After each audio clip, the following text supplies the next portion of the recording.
নমস্কার, ব্রেকিং বাংলায় আপনাদের স্বাগত। আমি জয়ন্ত মজুমদার। আরজি করে মহিলা চিকিৎসককে খুন ও ধর্ষণের ঘটনা তদন্তভার যখন সিবিআই পেয়েছিল, নিশ্চয়ই আপনাদের মনে আছে সিবিআই এর সেই বড় লম্বা চওড়া কথা, এবং তাদের হয়ে আইনজীবী মানে অ্যাটর্নি জেনারেল তুষার মেহতা সুপ্রিম কোর্টের সওয়ালে বিরাট বিরাট লম্বা চওড়া ভাষণ তিনি দিয়েছিলেন।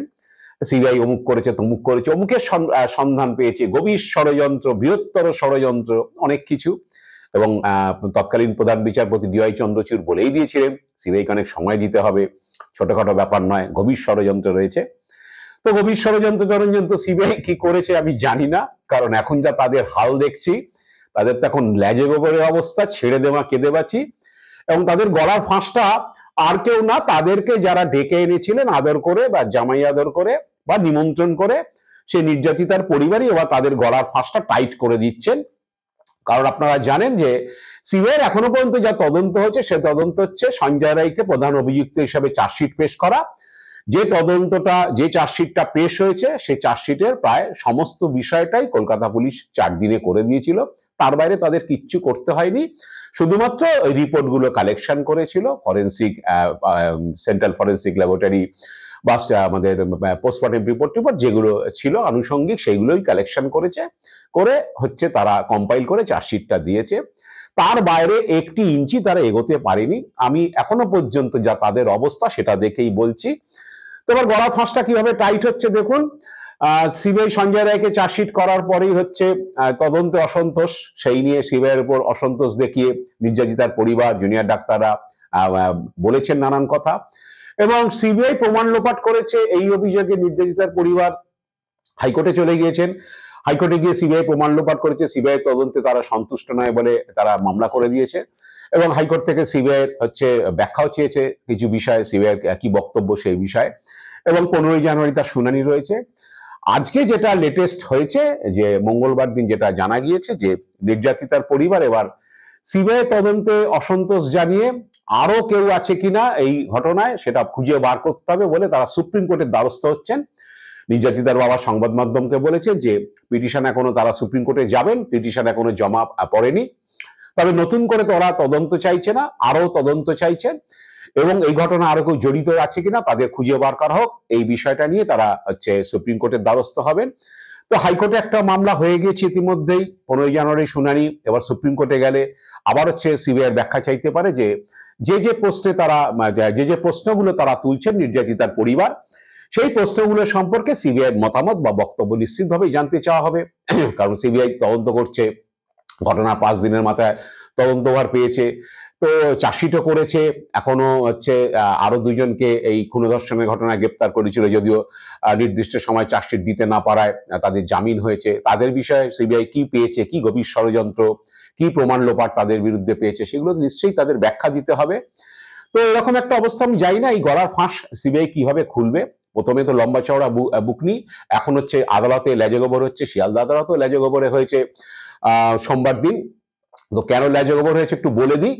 শিয়ালদা আদালতে সিবিআইয়ের তরফে, মানে নিম্ন আদালত যেটা, যেখানে এখন বিচার চলছে, সেই আদালত নয়, যেখানে এই সন্দীপ ঘোষ, অভিজিৎ মন্ডল, মানে আরজি করের প্রাক্তন প্রিন্সিপাল সন্দীপ ঘোষ, টালা থানার প্রাক্তন ওসি অভিজিৎ মন্ডল এবং সঞ্জয় রায় যে মূল অভিযুক্ত, যাকে সেখানে প্রোডাকশন করা হয়েছিল, সেই আদালতে যে সোমবার দিন সিবিআই সময় চেয়েছে কিসের না, ফার্দার ইনভেস্টিগেশন, সন্দীপ ঘোষ এবং অভিজিৎ মন্ডলের বিরুদ্ধে ফার্দার ইনভেস্টিগেশনের জন্য সময় চেয়েছে, কিন্তু আদালতের বিচারক সেই আবেদন খারিজ করে দিয়েছেন। কারণ অনেকে আইনজীবীদের একাংশ বলছেন যে আসলে বিষয়টা হচ্ছে যে কাউকে গ্রেপ্তার করা হলে তাকে চার্জশিট করা 90 দিনের মধ্যে সম্ভব নাও হতে পারে, অনেক কিছু এসে পৌঁছয় না, অনেক রিপোর্ট পেন্ডিং থাকে, এইসব কারণে নাও করা হতে পারে, সেক্ষেত্রে অভিযুক্ত জামিন পেতেও পারে, এটা খুব অস্বাভাবিক কিছু না। কিন্তু তাকে চার্জশিটের জন্য 3 বছর তার সময় থাকে। কিন্তু সিবিআই ফার্দার ইনভেস্টিগেশন চাইছে কেন? আসলে সিবিআই যে গোড়ায় গন্ডগোলটা করেছে সেটা তারা এখন বুঝতে পারছে।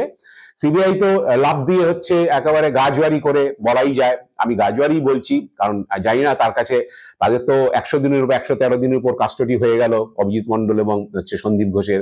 113 দিনে কিছু জোগাড় করতে না পারলে তার 1300 দিন লাগবে, আশা করা যায় না নিশ্চিতভাবেই। তো সিবিআই তো একটা লোককে যদি কেউ গ্রেপ্তার করে, তার অন্তত কিছু 70% 80% প্রমাণ তো তার হাতে থাকবে, বাকিটা সে আরো ফার্দার ইনভেস্টিগেশন করে জোগাড় করবে। কিছু প্রমাণ ছাড়া একটা লোককে, একটা থানার ওসিকে গ্রেপ্তার করে নেওয়া হলো, কিছু প্রমাণ ছাড়া হচ্ছে একজন প্রিন্সিপালকে গ্রেপ্তার করে নেওয়া হলো, শুধুমাত্র কিছু লোকের হচ্ছে দাবি, যাদের যাদের জিজ্ঞাসাবাদ করা হয়েছিল তাদেরকে হচ্ছে তাদের কিছু দাবি, তারা তাদের মতো ক্যাঙ্গারু কোর্টের বিচারের মতো তারা বলে দিয়েছেন যে এরা যুক্ত আছে, এরা প্রমাণ লোপাট করেছে, সিবিআই টপার আপ তাদের গ্রেপ্তার করে নিল। আর কিছু প্রমাণ না থাকলে তুমি ভাই চার্জশিট দিতে পারছো না কেন?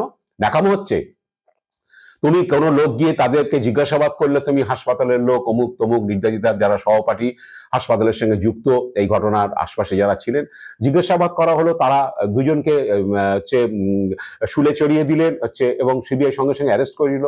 তো এতদিন লাগছে কেন বাবা? 113 দিন হয়ে গেছে, আর কতদিন নেবে তুমি? তো এখন যেটা হয়েছে, তারা সময় চেয়েছে, সময় তারা পেতেই পারে, 3 বছর সময় আছে চার্জশিট দেওয়ার, কোনো অসুবিধা নেই। কিন্তু গোড়া গন্ডগোলটা করে ফেলেছে সিবিআই। অভিজিৎ মন্ডল এবং সন্দীপ ঘোষকে বলেনি যে তারা খুন ধর্ষণ করেছে, সিবিআই বলেছে তারা প্রমাণ লোপাট করেছে, কিন্তু তাদেরকে গ্রেপ্তার করা হয়েছে ওই হচ্ছে খুন ধর্ষণের মামলায়। একই মামলায় হচ্ছে সঞ্জয় রায়ের বিচার চলছে, বিচার প্রায় শেষের মুখে, কিছুদিন বাদে হয়তো সাজা ঘোষণা হয়ে যেতে পারে, কম বেশি যাই হোক। কিন্তু সেই মামলায় এদেরকে গ্রেপ্তার করে রেখেছে সিবিআই, তাদের বিরুদ্ধে কোনো স্পেসিফিক সেকশন দেয়নি।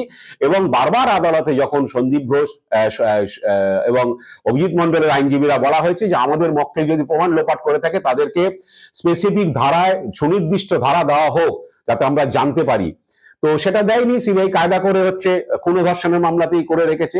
এবার আইনজীবীদের একাংশ বলছে যে একটা মামলায় হচ্ছে একজনের প্রায় বিচার শেষ হতে চললো, প্রধান অভিযুক্ত, তার বিচার শেষ হতে চললো, তার একটা সাজা নিশ্চিতভাবে হবে। একই মামলায় তাহলে কতবার করে সাজা হবে? 2বার 3বার করে সাজা হবে? এক একজনের ক্ষেত্রে এক একবার সাজা হবে একটা মামলায়? সিবিআই তো দেয়নি। আসলে দিলে একটা সমস্যা ছিল, এদের বিরুদ্ধে যে অভিযোগ সেখানে সেই ধারা প্রয়োগ করলে হচ্ছে তাদের জামিন আদালতে সিবিআই আটকাতে পারতো না, এমনি জামিন হয়ে তো জামিনযোগ্য অপরাধ। কিন্তু এই জেল খাটাতে হবে তো, কারণ তারা তো একটা মিশন নিয়ে এসছে যে জেল খাটাবো আমি, পুলিশ প্রমাণ লোপাট করেছে, প্রিন্সিপাল প্রমাণ লোপাট করেছে। কারণ অনেকে বলেছেন, অনেকে তো আদালত বলেনি, অনেকে যাদের যাদের ক্ষোভ রাগ আছে নানান রকম তারা বলেছে, এবং তারা বলেছে বলে আমরা ধরে নিলাম। কোনো প্রমাণ নিয়ে, প্রমাণ থাকলে 113 দিন লাগবে কেন? 90 দিন কেন? 60 দিন 70 দিনেই চার্জশিট হয়ে যাবে, কিছু প্রমাণ থাকলে। কিছু নেই, করে দিয়েছে। এখন প্রমাণ লোপাটে সেকশন এখন দিতে পারছে না, এখন হচ্ছে সময় চাইছে। বিচারক দেবে কেন? বিচারক একটা খুন ধর্ষণের মামলায় একটা বিচার শুরু হয়ে গিয়েছে, সেখানে বিচার চলছে, বিচারের শেষ পর্বে চলে এসছে। এবার অন্যদের জন্য একই মামলায় অন্যদের জন্য তারা সময় বাড়ায়নি, বরাদ্দ করেনি, আদালত তাদের খারিজ করে দিয়েছে, নাজেহাল অবস্থা। এখন হাইকোর্টে যেতে পারে, হাইকোর্ট যদি অ্যালাউ করে তাকে দেয়। যাই না এখন কিভাবে, এখন ব্যাপারটা হচ্ছে খোলসা করে বলতেও পারছে না যে আমাদের কাছে প্রমাণ ছিল না, আমরা প্রমাণ ছাড়াই হচ্ছে সন্দীপ ঘোষ এবং অভিজিৎ মন্ডলকে খুন ধর্ষণের মামলায় প্রমাণ লোপাটের অভিযোগ গ্রেপ্তার করে নিয়েছি পারিপার্শ্বিক চাপে। এখন তো চাপে গ্রেপ্তার হয় সিবিআই, সিবিআই আগে চাপে গ্রেপ্তার করে, তারপর তার বিরুদ্ধে প্রমাণ খোঁজে। আগে প্রমাণ সংগ্রহ করে সিবিআই হচ্ছে কাউকে গ্রেপ্তার করতো, যাতে আর তাকে আর নড়াচড়া করার কোনো সময় দিত না, যে তার বিরুদ্ধে সঠিক প্রমাণ তথ্য সব জোগাড় করে নিয়ে তারপর তাকে অ্যারেস্ট করতো। এখন হচ্ছে আগে অ্যারেস্ট করে নেওয়া হয়, তারপর হচ্ছে তার বিরুদ্ধে প্রমাণ সংগ্রহ হয়, প্রমাণ সংগ্রহের নামে তারপরে ছুতো নাতা দিয়ে এদিক ওদিক করে যতদিন পারো হচ্ছে জেল খাটিয়ে নাও, তারপরে বেল পেয়ে গেলে বেল পেয়ে গেল। চার্জশিট কবে হবে, বিচার কবে হবে, সে নিয়ে তাদের কোনো মাথা ব্যথা নেই। এখন পড়ে গেছে ফাঁপড়ে যে একই মামলায় কতবার সাজা হবে। একবার সঞ্জয় রায়, তার সাজা হতে পারে, আমি এটাই বলছি গেস করে নিয়ে, কারণ সবাই এখন অভিযুক্ত। সঞ্জয় রায়ের বিচার চলছে, আবার নতুন করে একই মামলায় আবার এদের বিচার শুরু হবে, সেকশন নেই, যার ফলে অসুবিধা। এখন যাবে কোথায়? এদিকে নির্যাতিতার পরিবারও হচ্ছে, আরো লোক জড়িত আছে। সিবিআই প্রথমে বড় বড় বুকনি মেরেছে যে আরো গভীর ষড়যন্ত্র, এবার গভীর ষড়যন্ত্রের লোক খুঁজে বার করো, আরো কে কে জড়িত আছে তাদের বার করো, তাদের বার করতে পারছে না। এদিকে চাপ বাড়ছে নির্যাতিতার পরিবারের তরফে, তারা হাইকোর্ট গেছে, এবার গলার ফাঁসটা দড়িটা আরো শক্ত করে টেনে ধরার জন্য এবার সুপ্রিম কোর্টে যাবেন তারা। সুপ্রিম কোর্টে গেলে, হাইকোর্টে গেলে বলো যে গভীর ষড়যন্ত্র কোথায় খুঁজে বের করেছে, 4-5 মাস হয়ে গেল, 5 মাসে বার করতে না পারলে কবে বার করতে পারবে বাবা তুমি? 5 দিনের মাথায় মামলা পেয়েছো। তো এখন এই অবস্থা। এখন আমি সবচেয়ে আশ্চর্য হচ্ছি যে যারা এইসব আদর যত্ন করে এইসব দুর্নীতির মামলায় বছরের পর বছর চলে, কাগজে কলমে মামলা, হাজার হাজার পাতার নথি এবার দিয়ে দিলাম সবাইকেই, আমি ঘোষণা করে দিলাম, দিয়ে হচ্ছে তারপরে কবে তার চার্জশিট, কবে তার বিচার পর্ব চলতে থাকুক। সারদার মামলা 13 সালে শুরু হয়েছে, 14 সাল থেকে নিয়েছে সিবিআই, 10 বছর হয়ে গেল। নারদ মামলা 17 থেকে 7 বছর অতিক্রান্ত, ওই রকম ভেবেছে এটাও চলবে, কিন্তু এটা চাপ আছে, বুঝতে পারেনি আগে, এবার তো চাপ তো এবার সামলাতে হবে। এবার দিয়ে দিলাম, এই তো সিবিআই এখন বর্তমান যে চরিত্র, তাদের তদন্তের চরিত্র। আর বিকাশ ভট্টাচার্যরা, শুভেন্দু অধিকারী লাফিয়ে লাফিয়ে হাইকোর্টে যান, আর তাদের অন্য সিবিআই কে ভিড়িয়ে দাও। সিবিআই কে ভিড়িয়ে দিলে কিছু লোককে তো হ্যারাস করা যাবে, কিছু লোককে তো জেলে পুরে যাবে, কিছু লোককে জেলে পুরে দিলাম, ওটাই আনন্দ। এবং একটা বাতাবরণ তৈরি করে, একটা পারসেপশন তৈরি করে দেন যে এই লোকটা করেছে, ওই লোকটা করেছে তো হবে না, এবার তো তাকে তো কোর্টে প্রমাণ করতে হবে। আর এসব তো হাতে গরম মামলা, এসব মামলা তো ফেলে রাখা যাবে না, চাপ আছে, মিডিয়ার চাপ আছে, সব দিকে চাপ আছে, নির্যাতিতার পরিবারের চাপ আছে। এখন পড়েছে ফাঁপড়ে, এবার দেখা যাক যে সুপ্রিম কোর্টে যদি তারা যায়, হাইকোর্টে 15 তারিখে শুনানি আছে, সেখানে সিবিআই কি বলে। এবার যদি সুপ্রিম কোর্ট মামলা অ্যাকসেপ্ট করে, যদি সুপ্রিম কোর্ট বলে দেয় যে হাইকোর্টে সেম মামলা চলছে, আমরা এটা শুনবো না, হাইকোর্টই শুনুক, তার অন্য বিষয়। আর নির্যাতিতার পরিবারের পিটিশন যদি সুপ্রিম কোর্ট অ্যাকসেপ্ট করে নেয়, যদি এবার সুপ্রিম কোর্ট সিবিআই কে পাল্টা চাপ দেয়, যদিও সুপ্রিম কোর্টের একটা চিফ জাস্টিস বেঞ্চে এই মামলা সংক্রান্ত একটা মনিটরিং একটা মামলা রয়েছে, হয়তো সুপ্রিম কোর্ট আলাদা করে নাও অ্যাকসেপ্ট করতে পারে, সেটা হয়তো চিফ জাস্টিস বেঞ্চ যেটা দেখছে, যেভাবে মনিটর করছে, সেটাই হয়তো চলবে, হয়তো অ্যাকসেপ্ট নাও হতে পারে। কিন্তু হাইকোর্টের মামলা সিবিআই কে জবাবদিহি করতে হতে পারে, ব্যাখ্যা দিতে হতে পারে, সুপ্রিম কোর্টও পরবর্তী শুনানি মার্চে রয়েছে, সেখানেও দিতে পারে।